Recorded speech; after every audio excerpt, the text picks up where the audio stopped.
Hare Krishna. We'll start. Hare Krishna Prabhu. Prabhuji. Hare Krishna. Okay. Om Namo Bhagavate Vasudevaya. Om Namo Bhagavate Vasudevaya. Om Namo Bhagavate Vasudevaya. Narayanam Namaskrityam Naram Chaiva Narottamam Devim Saraswatim Vyasam Tato Jayamudirayat Nashtaprayeshu Abhadreshu Nityam Bhagavata Sevaya Bhagavate Uttamasloke Bhaktir Bhavati Naishtaki Mukam Karoti Vachalam Pangum Langhayate Girim Yat Kripatamaham Vande Shri Guru Dinatarinam Chaitanyamishwaram Om Ajnanatimirandasya Jnananjana Shalakaya Chakshuram Militam Yena Tasmai Shri Guruve Namah Nama Om Vishnu Padaya Krishna Prasthaya Bhutale Srimate Bhakti Vedanta Swami Nitinamine Namaste Saraswate Deve Gauravani Pracharini Nirvishesha Shunyavadi Pashyate Deshatarine Jaya Shri Krishna Chaitanya Prabhu Nityananda Shri Advaita Gadadhara Shivasadi Gaura Bhakta Vrinda Hare Krishna, Krishna Krishna, Hare Hare, Hare Rama, Rama Rama, Hare Hare, Hare Krishna, Om Tassat. Thank you for joining Bhagavatam discussion. So, we are continuing Bhagavatam, Canto 1, Chapter 12, Text 18 today. We will continue from here. Please read. Om Namo Bhagavate Vasudevaya. Text 18. Sri Rajovacha Api Yesha Vamshan Rajarshin Punya Slokan Mahatmanaha Anuvaritita Svidyashasa Sadhuvadena Sattamaha. Translation and purport by His Divine Grace A.C. Bhakti Vedanta Swam Prabhat Ki Jai. And the good king Yudhishthira inquired, O great souls, will he become as saintly a king, as pious in his very name, and as famous and glorified in his achievements as others who appeared in this great royal family? Purport. The forefathers of King Yudhishthira were all great saintly kings, pious and glorified by their great achievements. They were all saints on the royal throne, and therefore all the members of the state were happy, pious, well-behaved, prosperous, and spiritually enlightened. Under strict guidance of the great souls and spiritual injunctions, such great saintly kings were trained up, and as a result, the kingdom was full of saintly persons and was a happy land of spiritual life. Maharaja Yudhishthira was himself a replica of his ancestors, and he desired that the next king after him become exactly like his great forefathers. He was happy to learn from the learned Brahmanas that by astrological calculations, the child would be born a first-grade devotee of the Lord, and more confidentially, he wanted to know whether the child was going to follow in the footsteps of his great forefathers. That is the way of the monarchical state. The reigning king should be a pious, chivalrous devotee of the Lord, and fear personified for the upstarts. He must also leave an heir apparent equally qualified to rule over the innocent citizens. In the modern setup of the democratic states, the people themselves are fallen to the qualities of the Sudras or less, and the government is run by their representative who is ignorant of the spiritual mode of administrative education. Thus, the whole atmosphere is surcharged with Sudra qualities manifested by lust and avarice. Such administrators quarrel every day among themselves.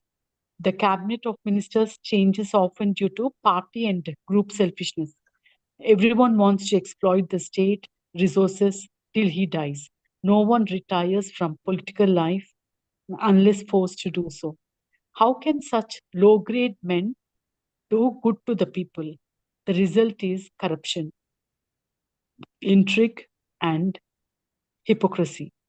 They should learn from the Srimad Bhagavatam how ideal the administrators must be. They must be before they can be given charge of different posts. The Prabhupada ki jai. Srila Prabhupada ki jai. So here So, Maharaja Yudhishthira is inquiring if the next becoming king, that is Parikshit, is saintly, pious, well-behaved, and spiritually enlightened. He wants to inquire. Because in the previous days, the forefathers of the king Yudhishthira are great saintly kings and glorified by their great achievements on royal throne. So all the members of the state were happy for his administration. Maharaja Yudhishthira was like his ancestors, and his kingdom was a happy land of spiritual life. Yudhishthira was happy to know from the Brahmanas that the child Parikshit would be born a first grade devotee of the Lord, and he is going to follow the footsteps of his forefathers only. So the reigning king should be pious devotee of the Lord and should not have fear to rule the state. But here Srila Prabhupada explains what is happening in the material world. Whoever is elected as the minister or MLA or whatever, first his intention is to accumulate wealth for 3 generations, and his qualities are Sudra qualities: fighting, selfishness, arguments, etc. The cabinet of ministers changes often due to party and group selfishness. Everyone wants to exploit the state resources till he dies, and no one wants to retire from political life until he is forced to exit. So they should actually, these people all are politicians, all big people. They should learn from Srimad Bhagavatam how ideal the administration must be like Maharaja Yudhishthira. Hare Krishna Prabhuji. Hare Krishna, Dalat Prataji. Thank you. Yeah, so Prabhupada further explains here, they were all saints on the royal family, royal throne. So kings and saint or brahmanas are different category as such. Like for example, Brahmana, Kshatriya, Vaishya, Shudra. So kings are generally Kshatriyas. Brahmanas generally are saints.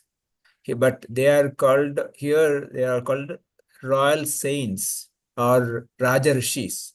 They are Raja at the same time Rishis. So this is the qualification of those great personalities. Janaka Maharaj is called Raja Rishi. Yudhishthira is called Raja Rishi. So there is a parampara of Raja Rishi. There is a parampara of Rishis themselves. Like in Bhagavad Gita, Prabhupada talks about the different paramparas, like starting from Krishna to Brahma, Brahma to Madhvacharya, and below up to Chaitanya Mahaprabhu, then up to Srila Prabhupada. This is the parampara. This is Rishi parampara, Brahmana Rishi parampara. Whereas Raja parampara is different. Evam parampara praptam rajasya viduhu, Krishna himself says. Various parampara it has come, but after loss of time, the knowledge been lost. Now I am telling you, Arjuna, so that the parampara re-establishes. So Arjuna's parampara is one, Rishi's parampara is. But this Arjuna's parampara, even though they're Kshatriyas, they are not just kings, they are Raja Rishis. So this is what Prabhupada is bringing, and this is what Yudhishthira Maharaj also aspiring, expecting his grandson to be.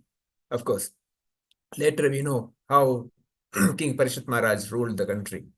So the point here is that these kings, they were never attached to their positions. They were always impartial, irrespective of the culprit. Who is he? Is he his own son or anyone else? They are very, very fair to the judgment.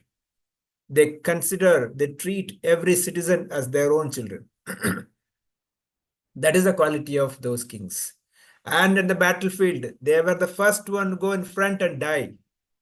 Not like today's. Prabhupada gives example of today's. They are there to fight each other, make wealth for them, and they'll sit in the IC room and give instruction to poor soldiers to go and die. That's not the kings. That's not the rishis. This is Shudra. So what we need in our society today, we need to develop that kind of kshatriyas. We need brahmanas, we need kshatriyas, we need vaishyas, we need shudras. All four classes required. Depending upon the quality of a person, nature of a person, he should take the position. Chaturvanya maya shishta guna karma bhaksha. Krishna himself says that. Based on guna and karma, this division is made. So the person with the kshatriya qualities should take up kshatriya job, should take up the administration job, ruler's job, and should not become Shudra. Today, everybody wants to be IT, everybody to be engineer, and they want to be working for somebody. Working for somebody means Shudra. Working for any company, whichever the company, whether Microsoft, Infosys, or any local company, they are Shudra. Because taking salary is Shudra. Brahmanas never take salary. Brahmanas, if some dakshina comes, he'll accept it. That's it. Shudras survive by imposing tax on the civilians because their job is to administer. But again, they'll be very, very fair. They will not charge excessive tax. And they'll equally utilize the tax for the welfare of the people. This is the Shudra, Kshatriya quality. So we need Brahmanas who can guide the society nicely, who can give right instructions, right advice to the Kshatriyas. They are Brahmanas. They may not directly work as rulers, but they'll give guidance. The Kshatriyas, they do the administrative work. They do fight. And there are next class Vaishyas, the cow protection, agriculture, business. This is their job. According to their nature, they should take up that. When they do all these three nicely, the whole society becomes nice. Otherwise, today's democracy is no more a democracy. Prabhupada says demon crazy. They are not democracy. Because all with the demonic quality, they are crazy. And the blind following the blind. They are blind because they don't know what is the real goal of life. How can they give a real goal for the normal citizen? I'm not naming or not saying every politician like that. Generally, there are good politicians also today. They are trying their best, but because circumstances that they are also not able to achieve what they expected to. The point is that we as a practicing devotees, we should imbibe this kind of things. We should inculcate our children. Everybody need not be IT. Everybody need not be engineer. You have to find out what is their nature, what is the qualification, what is they want to achieve. Accordingly, give them a right job. Then the society will be better. That's why Prabhupada says that the monarchical ruler is good, provided they are like Yudhishthira Maharaj, Parikshit Maharaj, or Janaka Maharaj. Otherwise, they are also not good. So Prabhupada talks about modern, they are into quarreling every day. Many times they quarrel in public, but in private, they are all together. Many politicians, for a vote's sake, they will come and blame each other. They abuse each other. We have seen in the assembly or parliament, they throw paper at each other and they fight each other. But evening, if you go to some private places, they are all sitting and drinking together. Possible. So why I'm saying this, that if the person is really fighting for the nation, he will have the true faith for the nation, true faith for the people of the country. Then he will work for that. But generally, the people are not, for the service of the nation. They are for their own. They are there to exploit the resources till he dies. There are ministers, they don't want to leave the place. At any cost, they want to sit on the chair. But we have examples of Yudhishthira Maharaj, Bharat Maharaj, Parishit Maharaj, all these great personalities. The time comes, they relinquished everything. They give up the kingdom. They give it up all the properties. They went to the forest. This is the real renunciation. But today's politicians, we can't expect this. They, till the last breath, they won't sit on the chair. This is the intoxication of power. So the point is that here, we as a practice devotees, we should vote nicely, vote to the correct person, select right person to the right job, because our responsibility also there to, to today's situation. So Prabhupada says they should learn from Bhagavatam how ideal administrator must be before they can give a charge of the different post. The qualities of the Kshatriyas, Brahmanas, etc., what taught in Bhagavatam should be teach them. So we as Prabhupada Anugas, it's our responsibility to preach to all these politicians. Give Bhagavad Gita, give Bhagavatam to all the politicians. Of course, we cannot guarantee how much they read, but at least make an attempt. Let them take, let them read, let them hear something wherever opportunity finds. Please, let's all do that. Srila Vishnu Chakra Thakur writes here, having heard Parikshit would be the great devotee, the astonished king inquired with the reverence. Apisvit indicates that a question. Anuvarpita means following the qualities, will be like them or not. So Yudhishthira Maharaj wanted to the progeny or the future king should be as his ancestors. So that's a natural. And of course, he was greater than any of these great kings. Okay, we'll read the next sloka.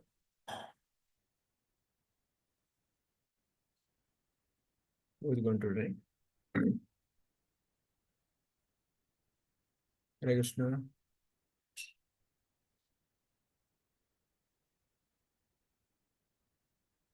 Prabhuji, can somebody read, please? Okay, nobody is there. Mariappan, Shall I read, Prabhu? go ahead. Oh. Go ahead, I allocated to you only Prabhuji. Sumit To me. Prabhuji.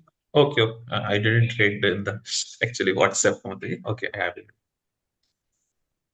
Brahmanavacha Partha Prajavita Sakshat Ikshvakur Iva Manava Brahmanaya Satya Sandascha Ramo Dashrathir Yatha. Translation and purport by His Divine Grace A.C. Bhaktivedanta Swami Srila Prabhupada. Srila Prabhupada ki jai. The learned Brahmana said, O son of Partha, this child shall be exactly like King Ishwaku, son of Manu, in maintaining all those who are born. And as for following the Brahmanical principles, especially in being true to his promise, he shall be exactly like Rama, the personality of Godhead, the son of Maharaj Dashrath. Purport.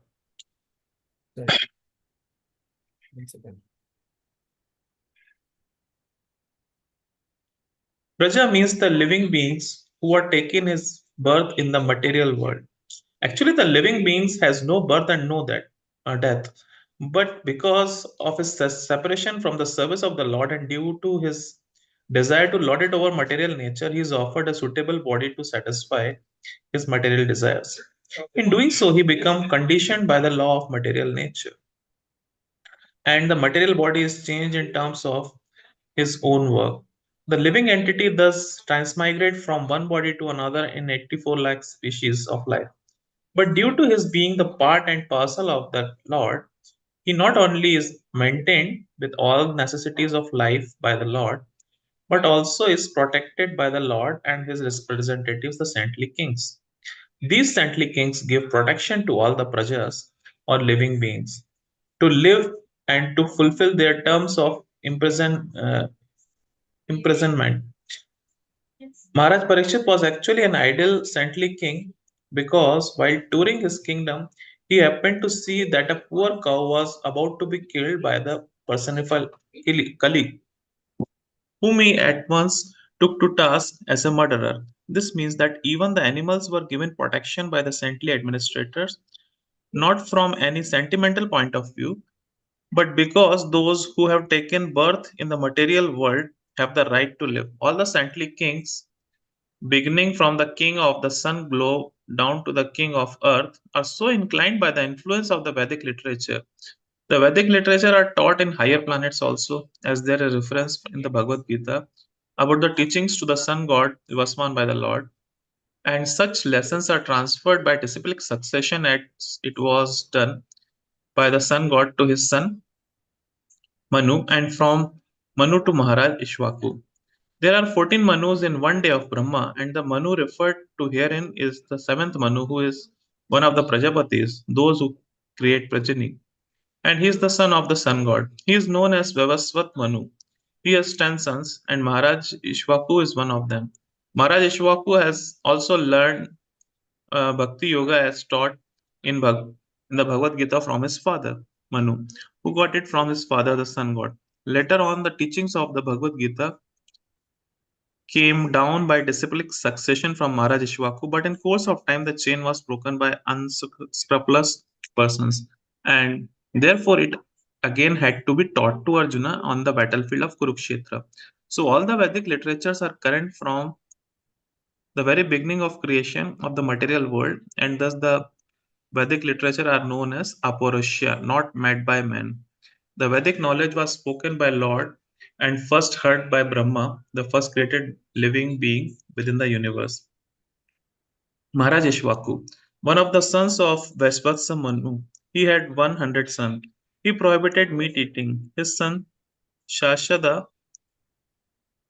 become the next king after his death, Manu. The Manu mentioned in this verse as the father of Ishwaku is the seventh Manu of the name Vavasvat Manu, the son of sun god Vavaswan, to whom Lord Krishna instructed the teaching of Bhagavad Gita prior to his teaching them to Arjun.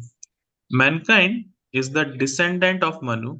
This Vavasvat Manu has 10 sons, namely Ishwaku, Nabhag, Drashta, Saryati, Narisyanta, Nabhag, Dishta, Karusha, Prasadra, and Vasuman. The Lord's incarnation Matsya, the gigantic fish, was invented during the beginning of Vavatsat Manu rhyme. He learned the principles of Bhagavad Gita from his father Vivaswan, the sun god, and he instructed the same to his son Maharaj Ishwaku.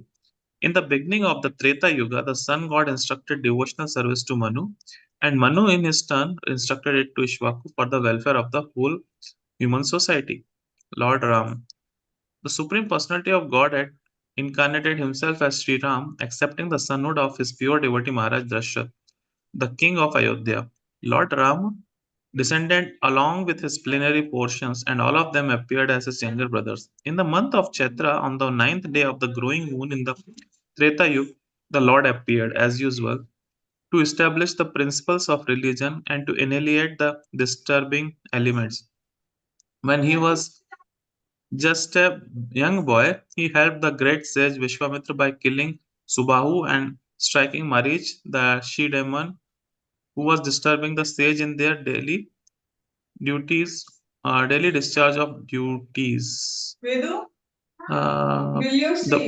Brahmanas and Kshatriyas are meant to cooperate for the welfare of the mass of people. The Brahmana sages endeavor to enlighten the people by perfect knowledge, and the Kshatriyas are meant for their protection. Lord Ramchandra is the ideal king for maintaining and protecting the highest culture of humanity, known as Brahmanya Dharma. The Lord is specifically the protector of the cows and the Brahmanas, and hence he enhances the prosperity of the world. He rewarded the administrative demigods by effective weapons to conquer the demons through the agency of Vishwamitra. He was present in the bow sacrifice of King Janaka, and by breaking the invincible bow of Shiva, he married Sita Devi, daughter of Maharaj Janaka. After his marriage, he accepted. Yeah. After his marriage, he accepted exile in the forest for 14 years by the order of his father Maharaj Dasharatha, To help the administration of the demigods, he killed 14,000 demons, and by the intrigues of the demons, his wife Sita Devi was kidnapped by Ravana. He made friendship with Sugriv, who was helped by the Lord to kill Vali, brother of Sugriv. By the help of Lord Rama, Sugriv became the king of the Vanaras, a race of gorillas. The Lord built the floating bridge of stones on the Indian Ocean and reached Lanka, the kingdom of Ravana, who had kidnapped Sita. Later on, Ravana was killed by him, and Ravana's brother Vibhishan was installed on the throne of Lanka. Vibhishan was one of the brothers of Ravana, a demon, but Lord Rama made him immortal by his blessings. On the expiry of 14 years, after settling the affairs of Lanka, the Lord came back to his kingdom, Ayodhya, by flower plain. He instructed his brother Shatrughan to attack Lavanasur, who reigned at Mathura. Who reigned at Mathura, and the demon was killed. He performed 10 Ashwamedha sacrifice, and later on he disappeared while taking a bath in the Saryu River. The great epic Ramayana is the history of Lord Ram's activities in the world, and the authoritative Ramayana was written by the great poet Valmiki. Thanks, Prabhuji. So here actually in this purport whole Ramayana, Prabhupada has like a summary of the whole Ramayana is written, and also about how the parampara goes by from the sun god, from Krishna to sun god, then sun god to his son Manu, and from Manu to Ishwaku. So that whole process of the parampara system is explained, and like the brahmanas are saying actually that the child will be like the Parikshit Maharaj. He shall be exactly like King Ishwaku, who was the son of Manu, and he will be maintaining all the praja. So not only the citizens of the kingdom, but all the living entities who are living in the kingdom all over the earth actually. And in following the Brahminical principle, he will be just like a Lord Rama. So, like I said, like Praja doesn't mean only the uh, humans, but the whole, all living entities who have taken birth in the material world. So, whichever from the 84 lakh species of life, every living entity is actually the Praja, and the king has the duty to see the welfare of all of them. So living entity actually come in this world, and as per his desires and his karma, his body is getting changed into this. He's transmigrating into all the different species of life. Uh, but because he's a part and parcel of the life, actually Lord is maintaining all the living entities, and the protection is also given by the Lord and his representatives. So saintly kings are actually the representatives of the Lord, and the kings at that time were quite different, like as you told in the previous verse, like the kind of politicians we have now and the saint kings, they are totally, the consciousness was different. They were always thinking about the welfare of the uh, praja, not only in terms of material welfare, but the spiritual welfare as well, how they can perfect their life and go back to Godhead. So that was the duty of the king, to see the wholesome welfare of the praja. And so, and about Maharaj Parikshit, like how he uh, punished Kali when Kali come to kill the cow, and Maharaj Parikshit stopped him, and like he was about to kill Kali, but then Kali took shelter actually, and he said, "I am also a citizen, and you should give me some place to uh, for me to survive." So then he said, "Okay, you have places uh, where gambling is happening, where intoxication is happening, where prostitution is happening, and like where meat eating is happening. So that kind of places, slaughterhouses you can have, because there were none at that time in the kingdom. So that's why." he said. And after that, like how the Vedic teachings have been coming through the parampara system that has been explained from the Lord to Vivaswan, the sun god, then to his son Manu, and then to his son Ishvaku, who is actually propagated it further to the in the parampara. But after some time, as we know, like that knowledge was lost, and that's why again Lord Krishna gave that knowledge to Arjun in the battlefield of Kurukshetra. So Manus are like in one day of Brahma there are 14 Manus, and the current Manvantar that is going on is the seventh Manvantar, and the current Manu is Vivaswan. So in his so this is the 51st year of Brahma, I think it's going on, and in that that is the seventh Manvantara that is going on,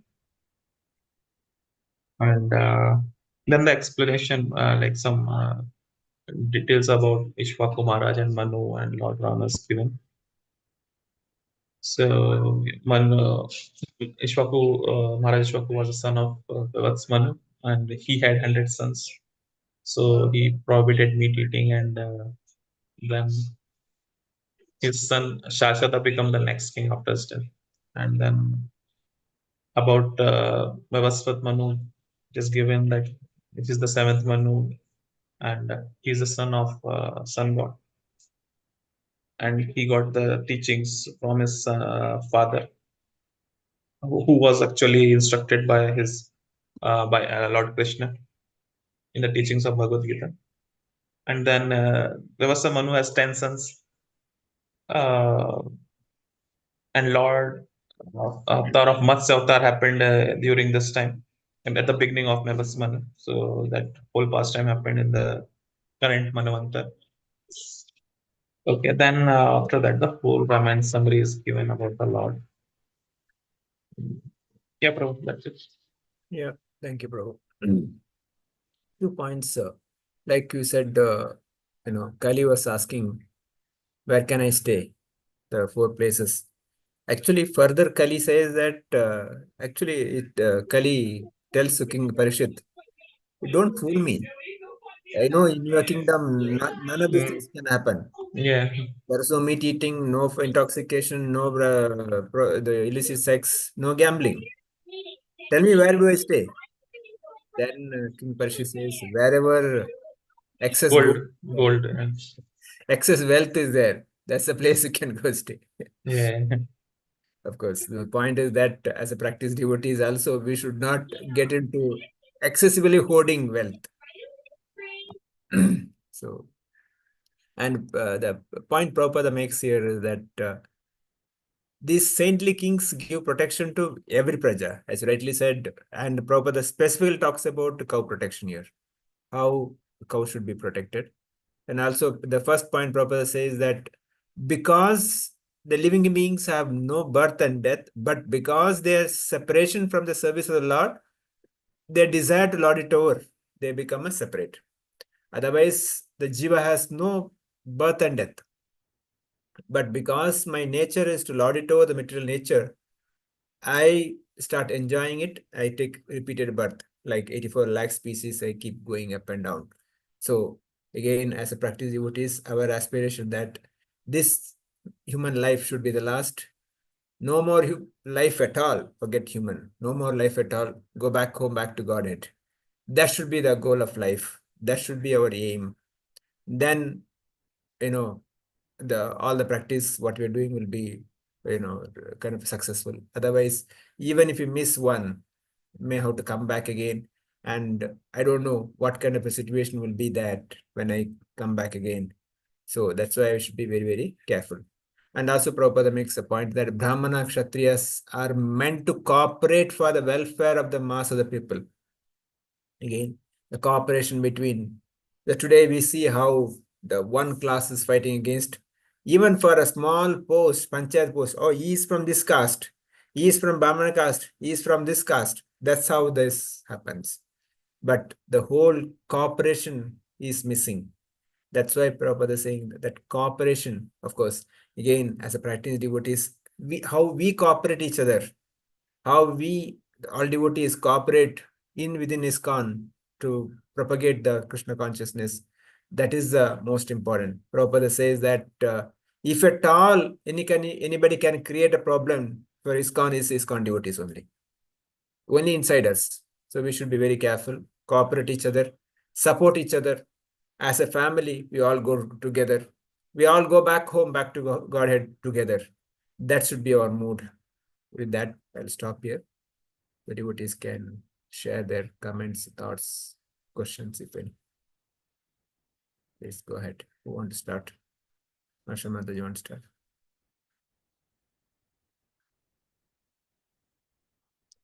Asha Mataji, yeah, go ahead.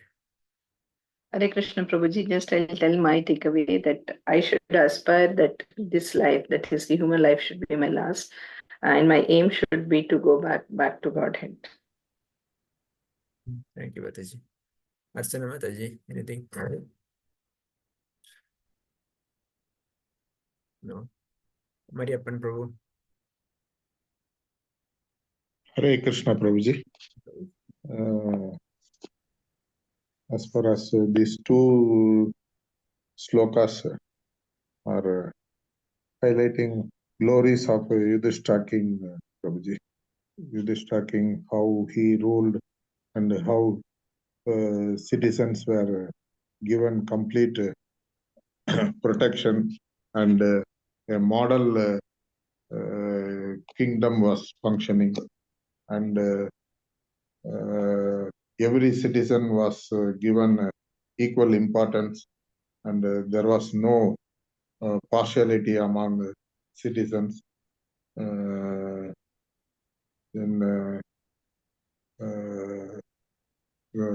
According to the classification, Sutra and Varnashrama have been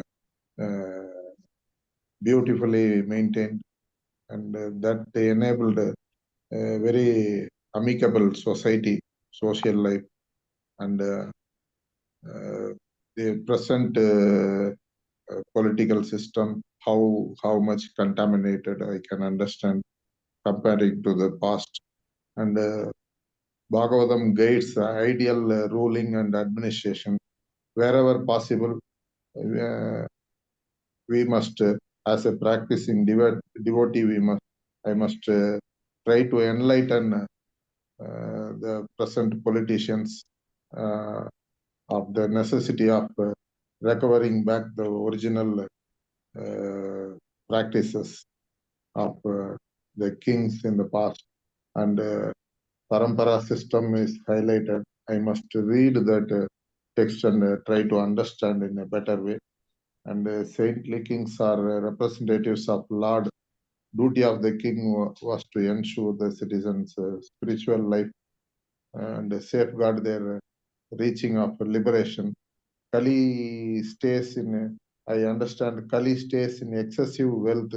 So I must be careful of accumulating the wealth, and I must highlight whomever possible and enlighten them that the danger involved in it.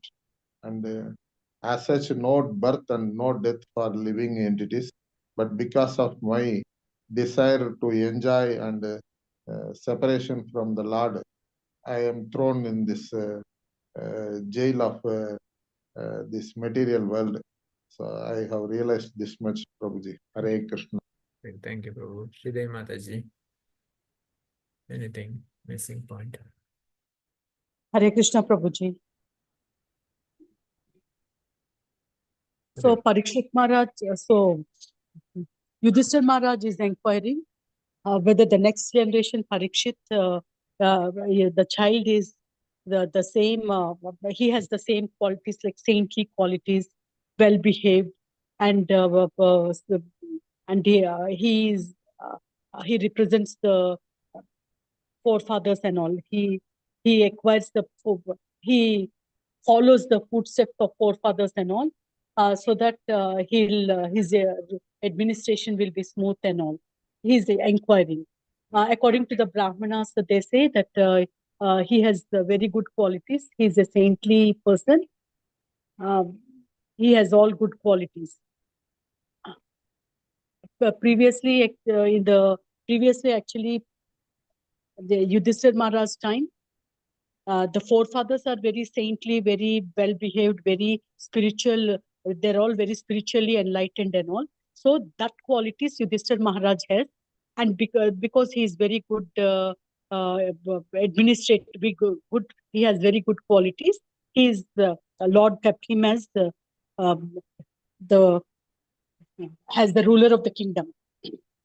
The same thing of Parikshit Maharaj. He has also the same qualities. He'll also has the same, because he also has the same qualities. He'll be the next king. So that is that used to happen in the previous thing. But nowadays, Srila Prabhupada explains everything is reversed. Actually, nobody knows of this spiritual dharmic way of behaving. And whoever wants to do the administration, whoever is elected, and they are very very selfishness, very greedy. They always look for accumulating wealth. They are very selfish. They don't have any good qualities. Their qualities are very cheap qualities, like Shudra qualities. So that is what is happening. And finally, what Prabhupada says is, actually, everybody should learn Srimad Bhagavatam and then go to politics. So because they'll understand how they have to rule the state. Because like Yudhishthira Maharaj and Parikshit Maharaj, at least they'll learn something and they'll rule. That's what is from the first sloka, Prabhuji. And the second sloka, actually, the law, the living entities, we don't have birth and death. Only the soul transmigrates. Because we wanted to, we want free will, and we want to lord over the material nature. We have come to this material world. Once we come to the material world, all miseries only. So what we have to learn is, we should be unalloyed devotees of the Lord. We should be in the spiritual path. We should serve the Lord and devotees and go back to Godhead. If we try like that, to some extent, we may go to the higher planets. That's what Prabhuji. Hare Krishna. Thank you. Yeah, Sumit Prabhu, anything else missed point or say anything? No, Prabhuji, nothing else. Umashankar Prabhu, you have anything? Hare Krishna, Prabhuji. Hare Krishna. So today's takeaway is that we should propagate Krishna consciousness. We should again regain that community living. And